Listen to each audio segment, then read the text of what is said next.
Bismillahirrahmanirrahim. Assalamualaikum anak-anak ustazah. Bagaimana kabarnya hari ini? Semoga kita semua selalu dalam lindungan Allah Subhanahu wa ta'ala ya nak.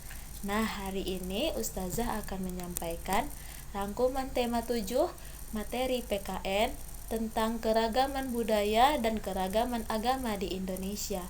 Adapun tujuan dari penyampaian ini ialah Ananda dapat mengingat kembali pelajaran yang telah kita pelajari sebelumnya, dan Ananda dapat mengetahui cara menghargai keragaman budaya dan keragaman agama yang ada di Indonesia.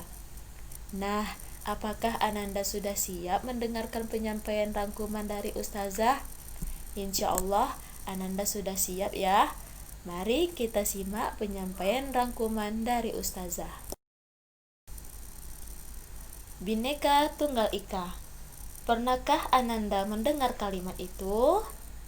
Ya, kalimat itu terdapat pada Garuda Pancasila.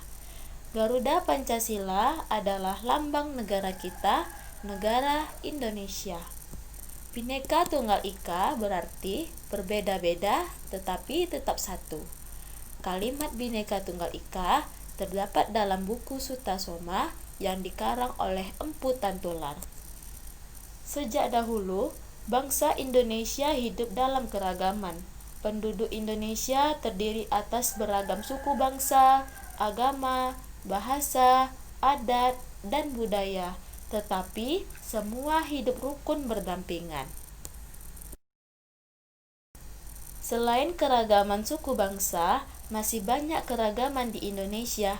Salah satu keragaman tersebut ialah keragaman budaya yang meliputi tarian daerah, rumah adat, pakaian adat, alat musik daerah, lagu daerah, dan bahasa daerah. Selanjutnya, di Indonesia juga terdapat keragaman agama. Keragaman agama di Indonesia salah satu akibatnya terjadi persebaran agama dari para pedagang asing yang berdagang dan singgah di Indonesia. Di Indonesia terdapat 6 agama atau kepercayaan yang diakui negara. Keenam agama atau kepercayaan itu ialah: pertama, agama Islam. Kitab suci Al-Quran, tempat ibadah masjid, hari besar, tahun baru Hijriyah, hari raya Idul Fitri, hari raya Idul Adha, dan sebagainya. Agama yang kedua, agama Kristen. Kitab suci Alkitab, tempat ibadah gereja Kristen, hari besar, Paskah atau wafat Isa Al-Masih, kenaikan Isa Al-Masih, dan hari raya Natal. Agama yang ketiga, agama Katolik. Kitab suci Alkitab, tempat ibadah gereja Katolik, hari besar, Paskah atau wafat Isa Al-Masih, kenaikan Isa Al-Masih, dan hari raya Natal.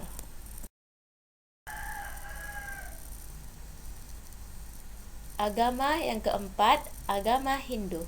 Kitab suci, kitab Weda, tempat ibadah pura, hari besar, hari raya Nyepi, Galungan, Kuningan. Yang kelima, agama Buddha. Kitab suci, kitab Tripitaka, tempat ibadah wihara, hari besar, hari raya Waisak, Katina, Asada, Maga Puja.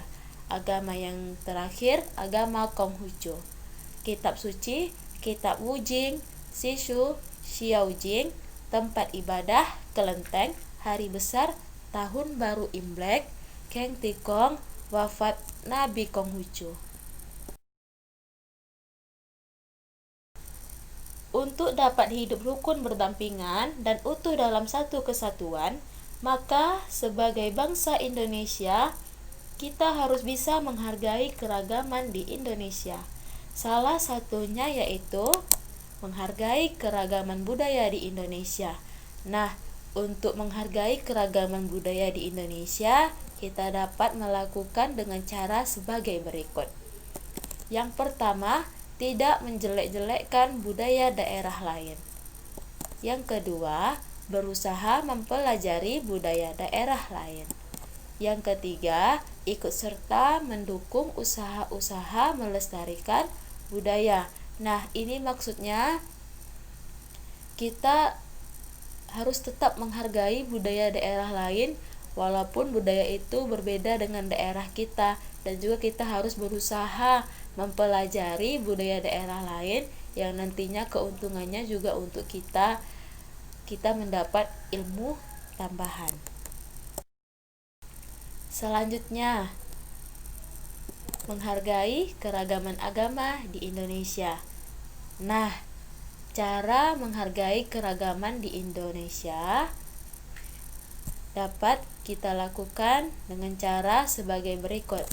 Cara pertama yang bisa kita lakukan untuk menghargai keragaman agama yaitu menghormati pilihan agama orang lain. Cara yang kedua, menjaga ketenangan saat orang lain beribadah. Cara yang ketiga, menghormati upacara keagamaan agama lain. Berikutnya, menerapkan toleransi dalam kehidupan sehari-hari. Nah, bagaimana sih penerapan toleransi yang perlu kita lakukan dalam kehidupan sehari-hari? Mari kita lihat bersama. Yang pertama, dapat kita lakukan dengan menggunakan bahasa Indonesia dengan tetangga berbeda suku. Penerapan yang kedua, tetap bekerja sama dengan tetangga yang berbeda agama. Penerapan yang ketiga, mengecilkan suara radio atau televisi ketika tetangga beribadah. Penerapan yang keempat, menghormati kegiatan keagamaan tetangga. Penerapan yang kelima, mengizinkan tetangga melakukan adat budayanya. Dan penerapan toleransi yang keenam, mengikuti kegiatan kerja bakti, baik pria maupun wanita. Nah, demikianlah penyampaian rangkuman materi tema 7 materi PKN tentang keragaman budaya dan keragaman agama di Indonesia. Semoga dari penyampaian ustazah tadi dapat bermanfaat bagi anak-anak ustazah. Terima kasih karena telah menyaksikan penyampaian rangkuman materi dari ustazah. Wabillahi taufiq wal hidayah. Wassalamualaikum warahmatullahi wabarakatuh.